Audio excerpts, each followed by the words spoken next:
Well, I was born in the 1960 in Phumla, Johannesburg. One of the things that I need to always start with is that I was born and brought up by a single parent, and that's my mom. Now, being brought up by a single parent comes with its own challenges. My mom was a domestic worker, and what it then meant is that she was a live-in domestic worker, and the better part of my life I spent it with my grandmother. And I could see my mother on Thursdays when she leaves. And my recollection was when I was about 7 or 8, wherein my mom would be able to take me to her employer, which, young as I was, but I could see that there was a difference, because my mom's employer had children who were more or less my age group. I was still struggling with just basic having shoes, and they had shoes. Even though I couldn't really conceptualize the differences, but I knew that I have shoes and I don't have shoes and they have shoes. I then grew up and started my schooling in a black township schooling, and it was in a Catholic school. And those days the schools were structured such that if you are Xhosa speaking, you have to go to a Xhosa speaking school. If you are Zulu, you have to go to a Zulu speaking school. And what then happened is that the Xhosa speaking school was far away from us, and my mom couldn't afford to take us to a Xhosa school. So I had to grow up and do my education system in a Zulu speaking school, because that was the only nearby school which wouldn't have cost my mom a lot of money in terms of transport.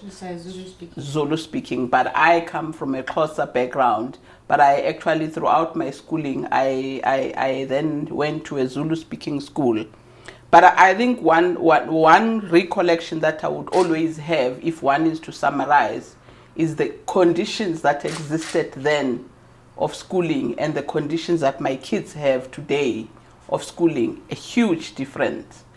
I have a recollection of my schooling. In one of the classrooms there was no door, and when it was winter time, my mom taught us something that we learned and we continued with it for quite a long time, that we would have, my mom would wake up, because I think I should mention that at a later stage in her life, she then stopped being a domestic worker and worked at the clinic. So then it afforded us an opportunity to have our mom coming home and being with us. So by the time I was in a higher primary school, she was already staying with us. But at a young age, when I was still almost like on nappies, I know that my grandmother was the ones and my cousins. But by the time I was at higher primary school, around standard 2, standard 3, we were already staying with our mom, because she then got a job as a domestic worker at the clinic. She was a cleaner and a tea lady. So she was already staying with us. And the point that I was making is that during that time, our conditions in terms of the haves, like basic jersey, shoes, my mom could only afford to buy us a pair of shoes once a year. So that pair of shoes had to sustain you throughout the year. And the jersey for the school, she couldn't afford to get us a full uniform for the school with my 2 other sisters. So what we then survived on is putting underneath the shirt, because the schools were quite strict that you have to be on your uniform. So she would then pad us with a lot of skippers underneath or whatever. But then she then learned to give us a stone. She would wake up early in the morning, 4 or 5, and then make up fire and then put stones in the oven. And those stones were the ones that she would wrap them with a cloth.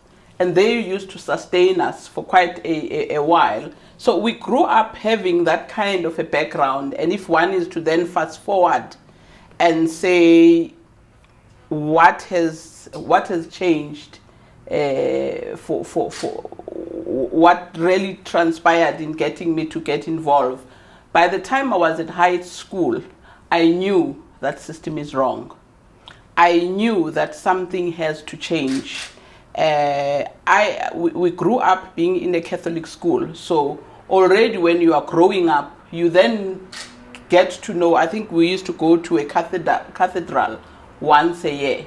Even there, you actually could see the disparities of young kids. And I think the one thing that still strikes me quite strongly, and that even changed my life, we grew up knowing that an elderly person takes precedence in terms of sitting. If you come in a place and there is no sitting arrangement, the elderly people would be the ones. And I remember one Christmas or one Easter holidays, we went to a cathedral because the church we would change. In that cathedral, the grannies were made to stand up for the kids of the white parents. And we had to sit on the floor because normally the Easter service used to be quite full. And I remember, and because I was already a teenager, finding it odd to say, but why would elderly moms, we call them Mama Santa, were made to sit down in exchange for young white kids to sit down? So already one was clear that there is something seriously wrong in our system. And then by the time the student politics crept in, I knew that the system that we were living under was wrong. I knew that the poverty of my mother was real. And the story that I always want to mention about the poverty at my house is one incident where my mom collapsed in the house, and we had to get neighbors to come in. We were only told later in our lives, when we were already adults, that my mom had collapsed because she hadn't eaten for 3 days, because we were a priority. She didn't have enough, but she would buy a bag of mealie meal, but she would want to make sure that it sustains her for a better part of that month, because if that mealie meal gets finished before, she wouldn't have another. So what she would then do, she would then give us our supper. If she buys bread, she wants to make sure that we have breakfast and lunch when we come back from school. So in the process of doing that, she was sacrificing herself. And we were later told that her sugar levels were down. That's why she actually collapsed. But that in itself also, we were never told. We only got to know later in our lives that the reason my mom collapsed was because she actually put us as a priority as opposed to herself. It was herself, actually, strangely. She told us, but we were already adults, to say, actually, I never told you. There was nothing wrong with me. My sugar levels were down. But we were already adults. We could then live with it. But I think if we were young enough and we got to know, because we were so frightened, I think it would have meant that we would have refused to eat, to say, no, Mom, you have to eat. But I think she kept us from not knowing. And then she told us when we were old enough to say this is what had happened at that particular time. So come 76, if one is to fast forward, when the student politics, I was already at high school, it wasn't a problem for me to get involved. It felt natural because I was already saying something has to happen. We cannot continue in the system where I knew that as young as I was 7, there was something wrong. By the time I was in primary school, I knew how I felt in that classroom of plus minus 90 kids, in a class that didn't have windows, in a class that didn't have a door. So my getting involved in student politics, I just felt that it's something that had to be done. And then the strange also thing is that my mom actually didn't want us to get involved. And we started getting involved to say, Mom, we have to do something for ourselves. If we don't do anything, we are going to end up being like yourself. Because of a natural thing, she was scared. In fact, I remember we did ask her to say, but why don't you want us to get involved? And she would say, no, you can see the boys are busy shooting people. But because it was 1976, 77, they were shooting, I mean, mercilessly. And my mom's biggest fear was that we will get shot. And I said, you know, there are so many kids who are getting shot. Why do you think we should be protected? You know, and I think she soon realized that she's not gonna win, because we were so militant, such that when the incident of leaving the country came, it became natural. I didn't even think for a second that I want to leave the country to join. And I think I should also say that I left the country, but with my mom's blessings. But she didn't know that when I leave the country, I was going to take an option, because I remember that when you get into exile, you would be asked, do you want to go to school or you want to go into the army? And for me, I just felt, you know what, education can wait. Not because I was not passionate about my education, but I just felt this is the easy way of going back in my young age to go and struggle and fight and bring about the change in the South African situation. I didn't like leaving my mother, and in my small mind, I felt that I will then train quickly and come back and fight. I had siblings, yes. We were three. We were three sisters. In fact, all three of us are still alive. But the kids that were very active in politics, it was my sister and my middle sister and myself. My other one, yes, she was older or younger? Older. And which child? I was the youngest, and I was the more militant one. So it was the two youngest kids? Yes, who got involved. So when I ended up leaving the country, unfortunately I left alone. She didn't leave, but that's how militant I was. I was determined to leave. So I left and I joined the African National Congress. I opted to go to the army. And until I came back after I was sent inside the country, and then I got arrested, and then I ended up being charged and sentenced for terrorism. I skipped. I jumped the fence into Swaziland. And then I think there were people who were assisting in getting us out, because once we got involved in student politics and I was assisted, I couldn't have done it on my own, but there were guys who were doing the route and transporting us and getting us to leave the country. So that's how I left the country. And then were you afraid? Of course you become afraid. You know, I would not... Going into the unknown.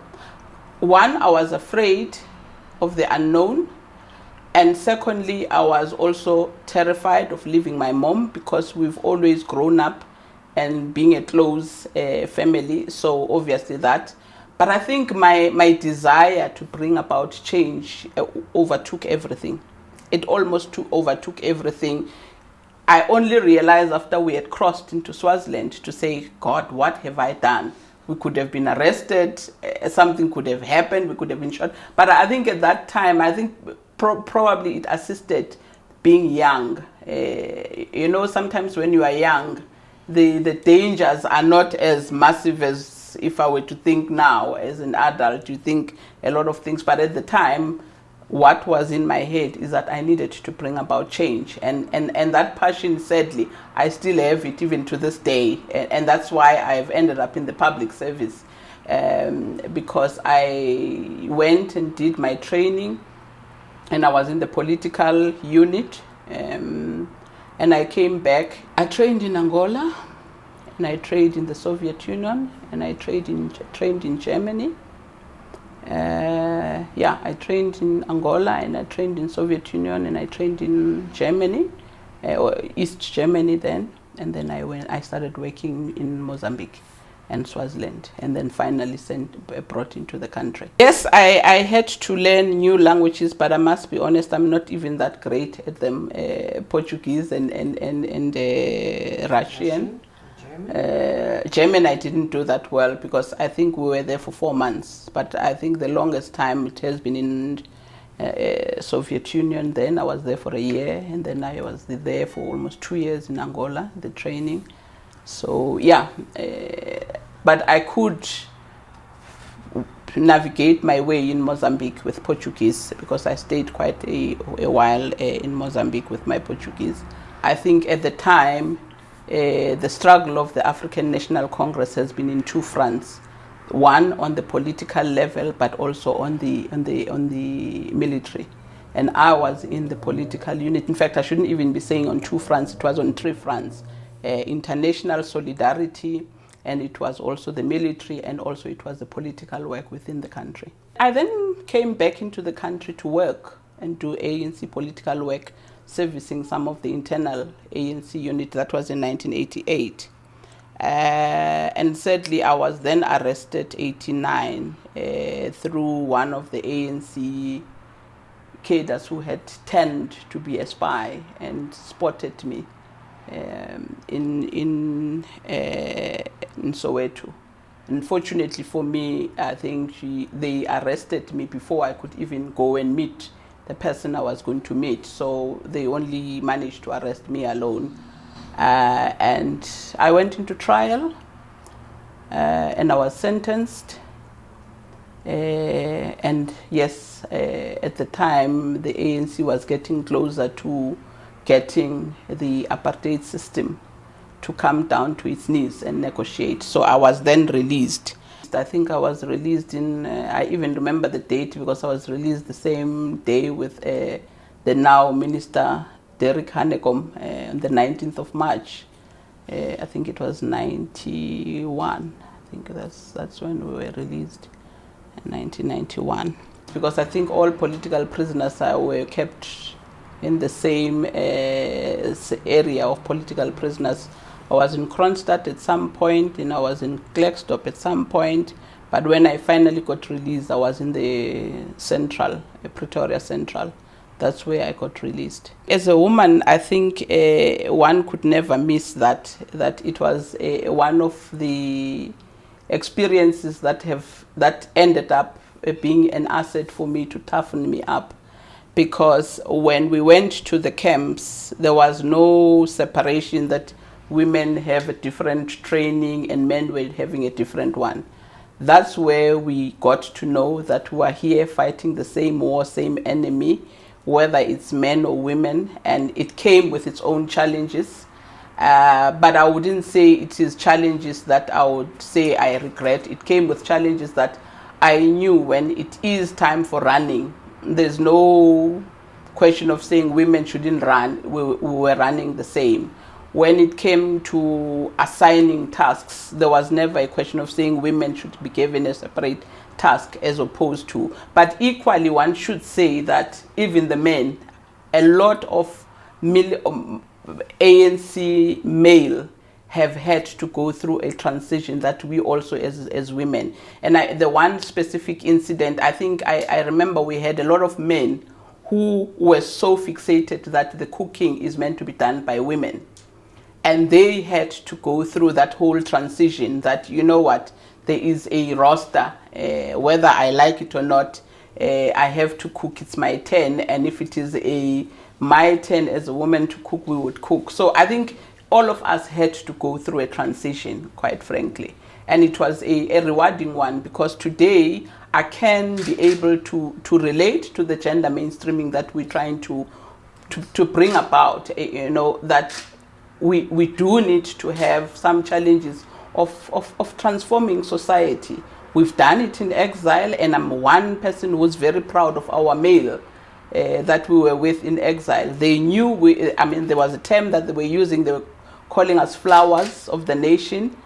But when it comes to running, they would always be there for us to support us. And also even with them, I remember a particular incident, one guy in Angola who nearly wanted to go back home because she was then told that it's your turn to cook the next day. And she almost got a shock of his life, because he was saying, but my wife was the one who was cooking at home. Why should I cook? And they had to say, comrade, there's only one lady here in the house. So are you suggesting that she should cook for all of us? Because at that time, at one stage, I was the only woman with about 14, 15 men in Mozambique. So when she went through that whole culture shock to say, I'm not going to cook, some of the male comrades who were already from the camps had to induct, literally, to say, no, actually you can cook. And she was seeing salt and sugar for the first time. that these are two different things. And one, the first attempt, she cooked and poured sugar in the food. And not because he was sabotaging, but genuinely she had never seen the difference between sugar and salt. You know, the struggle of the African National Congress, you can look at it as far back as when it was formed. The issue of women has always been in the agenda. And I think in part because the women in the African National Congress have been in the struggle for as long as I remember. I mean, the 1913 Charlotte Maxake, women have always said something is not right. And when the Freedom Charter was put in place, the ANC women had already said, we want to be heard. We also have similar challenges as women, and we want our rights to be addressed. I mean, the 1956 protest, the women had already been there in the African National Congress. So when I left the country, there was already an ANC Women's League that was quite vibrant. And I remember even in the camps, from time to time, there would be somebody, a leader of the ANC Women's League, coming in and talking to us. And there used to be endless debates within the camps around the gender equality. I mean, those are some of the topics that I even remember. Even me sometimes still struggling with, no, but I'm a woman. Why should it be equal? I can't even pretend that we were as clean as all that in understanding the issues of gender. But we, at some of the topics, we had to be educated by men. And the one thing for me that I even remember is that I used to think that, but they should actually make us run 5 kilometers as opposed to 10. But we had to be educated by them to say, no, you can do it. You can still do the 10 kilometers. There's nothing wrong in you. You can run. So I think there was a lot of that kind of persuasion. Some of us had to be persuaded. And by the time I left the camp, I was the biggest commissar of educating some of our male counterparts that actually we are equal. Yes, I may be having biological differences, but I'm actually coming to make the same contribution. So yeah, I think it was not an easy life, but it was a rewarding life experience for me. I went through 2 camps. Both of them I've had different experiences. The first one, it was a very, very punishing one because we were literally staying in the bush, the Kibashe one. For me, that's the one that was quite a painful one because it was in a mountainous area. You go to the kitchen, it's mountainous. You go to the river, it's mountainous. It was the most punishing one. But then my better part of training, I did it in Katenga. I don't think it was as bad as Kibashi because for starters, we had electricity. We did have a building. And it was a training camp. I mean, the challenges of being a woman in the camp will always be there. You always want your privacy. We were staying as a group. Shortage of food. I wouldn't call it was a shortage of food, but it was food that you had to learn to appreciate. In my period in the camp, I've eaten a monkey, I've eaten a snake, I've eaten a wildcat, I've eaten a porcupine, and all of those were things that I would never, under normal circumstances, go and just go to the butchery and go and buy. I have been to a situation where we have had infestation of rats. Those were periods where you just learn to say, you know what, there's not much I can do about this. I need to survive. You know, the strange thing is that we have had to deal with the snakes and the rats. The rats, they were almost like as big as the cat. They were huge. But then the attacks, they always pounce at night. The rats? The rats. They would always pound at night because the roofing, there was no ceiling. But what we simply did, we learned to live with them. All we simply did, because they would never pounce on your face. These rats, they always go for your toes and your heels. So what we simply did, we got used to sleeping with our boots. and I think women were incredible, because every other night you hear a scream from male. But we never had a scream from women, because we learned to survive. The men didn't know how to survive. What we simply did, we learned to cover our heads, so you can almost hear it bumping on your bed. And what you simply do, you just throw the blanket, and then it just goes and falls. But at night, because they creep, so they creep, but they'll find your boots. The men were the ones that we used to feel sorry, because every other night you scream, and then they say, oh, shut up, because I mean, we all got to know that, oh well, it must have been a rat, and we survived. The one incident that I can say was quite a very scary one was a snake, because we've once had an attack of a snake, but we never felt it coming in. We never had it crawling and creeping on the bed of one of the ladies that I was sleeping with. And it's only when we woke up, we were sleeping being three, when the other one woke up and he just said, Linda, there's a snake. And when we look, it was a whole big pafada right on the knees, on the leg, and the foot. And the three of us were paralyzed. We couldn't wake up. We couldn't do a thing, because we were told that you don't scare a snake, because the moment you scare it, that's when it will pounce. And the one thing that was quite encouraging for me, that I will always remember, we were actually kept motivated by the male outside to say, it's not gonna kill you, calm down, don't wake up, it will get tired, it will get out, because the fear was that if you shoot it, you may not kill it, and then you'll make it wild. We sat there until I think it left at about 1 lunchtime. That's when it just decided to get off the bed, crawl out into the bush, and we all burst into tears. But the male were almost laughing to say, but why are you crying? Because it didn't do anything. But I think those are wonderful moments that I still have of life in the camp. We've never been without food, quite frankly, because the male comrades were always there, out there to go and get an animal, because we couldn't get fresh meat. But they will always be out there getting us some meat, and we would always have meat. There were lots of fruits, because Angola, that's one thing about it. There's always fruit. There were lots of lemon, lots of guavas, lots of avocados, so we could just eat anything that we felt like eating.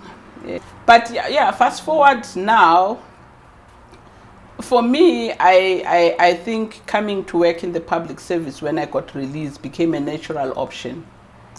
And secondly, going back to my education, it was a mission deferred but not completely forgotten. When I was arrested, the first thing that I did was to go back to school and finish my matric in prison. I just immediately thought, you know what, I'm here for the next 7 years, so what else must I do? I might just as well finish that mission that I've always wanted to do, my education. But I must say that I had completely changed. When I was growing up, I grew up saying I want to be a lawyer. And I kept that mission for as long as I remember. Even when I was at high school, when they asked what do you want to be, I would always say I want to be a lawyer.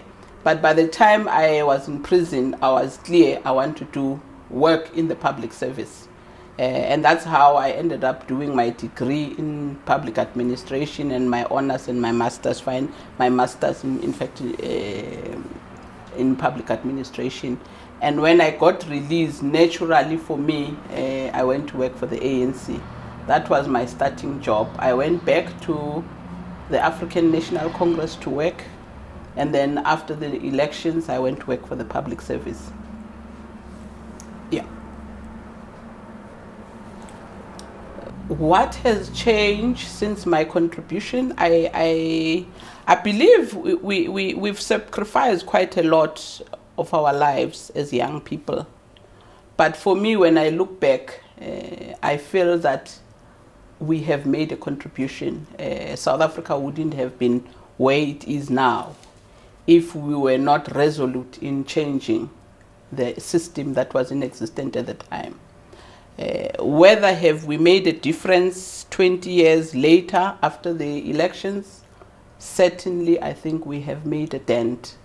We've made a dent because my kids no longer know any differences in terms of race. They see South Africans as being South Africans. And when I was growing up, I was seeing South Africans as black and white. The education system, my son and my daughter went to a school that has all the bare basics that they need. I am working as a senior manager in the public service, which is something that I don't even think I would have ever acquired it. And one of the reasons when I joined the public service, I remember I went for the provincial government, Gauteng. And I think when we joined the government communication at the time, there were 2 Africans in the public service or that department. One, the messenger, and the second one was a lady, tea lady. The rest were white. Today in the public service, it's a different story in terms of the color complexion of senior management and everywhere. You look at where I was brought up and grew, there's a huge difference to what my hometown in Phumla was like when I left in 1978 and when it was like in 1994 and what it looks like today. Today, our street has got a tarred road. It didn't have a tarred road. Today, there is electricity there. They didn't have electricity at the time. Today, the township that I grew up had 1 clinic to service the whole area. Today they've got more than 1 clinic. So yes, there's quite a lot that we have achieved, but I also think that we still have our own challenges, and that's why we will always remain passionate, some of us, about working in the public service. That is why we will also still remain passionate about getting young people to see public service as a career of choice, because it is public servants that can bring about change. The change that we're talking about in terms of policies, in terms of laws, in terms of political parties, a lot of that is dependent on public servants. Public servants understanding the bigger picture of making South Africa a better place to live in as citizens. You know, I'm grateful with one thing, that when I came back, she was still alive. She was the greatest support system when I was arrested. She's been there for me throughout my trial. She was already a pensioner then, but she was using her own pension to make sure that every single trial I was appearing, my mother was in the front seat. Those were the most amazing period for me, that my mother was there for me throughout. And I was fortunate enough that I was released while she was still alive.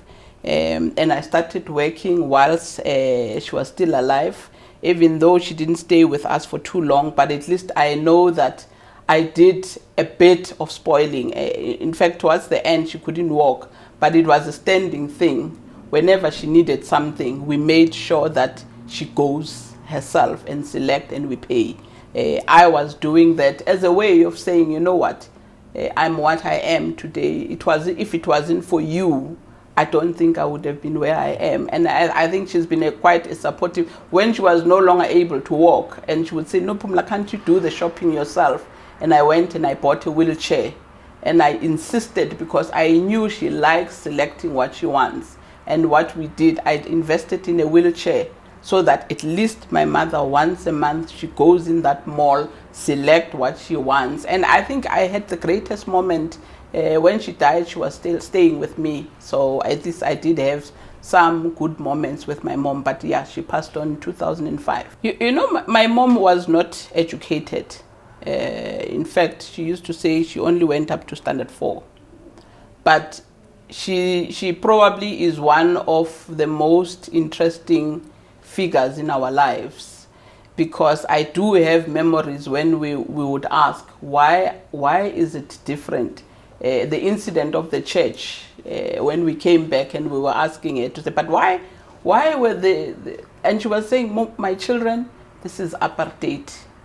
That word, I know that I heard it from my mom, to say the whites don't like black people. In the most rudimentary way, she would explain to us that this system is wrong, my children. The adults are not meant to end up taking an upper hand when there is a city. You're correct, because this is how she was teaching us, and then we were seeing something different.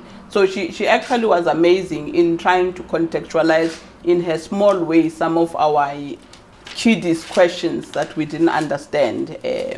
And she would explain and says, no, the apartheid is wrong, and that is why there is this difference of whites and black. We are one person, and we need to understand that it's because of the system. So yes, I think she was explaining it, but I don't think she was explaining it to a point of saying it will change, but she was trying to say it is wrong. That's why I think there was that confusion when we were getting involved, and her not wanting, because she was fearful that, you know, these kids, who they think they're fighting this huge monster, they're not going to change it. So yeah, I think she had some kind of understanding of what was wrong, but whether it can be changed, I'm not sure whether she knew that it could be changed. Of course, she was the happiest. I mean, when I got released, I think I still have that wonderful picture of my mom to say, I knew my child is going to be released. And there's a picture that was taken by Sowetan when I was released. She was in the forefront, and I think there's a documentary that was done by a Dutch television when she was telling them that I knew my child is going to come out alive. Whether what was making her think that, I don't know. But yeah, you know, my personal feeling is that I'm beginning to even dislike the word born freeze, because I think a lot of young people are failing to appreciate the sacrifices that were made for this freedom. They are failing to appreciate even the challenges that we still have as a country, that these challenges are not going to go away without them getting involved.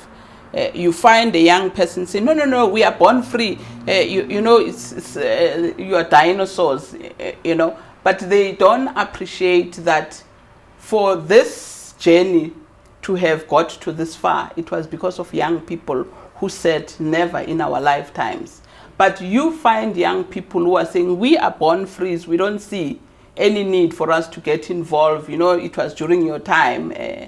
I think that's where the challenge is in them regarding themselves as born frees, because I think they do need to contextualize what we have today and what still needs to be done.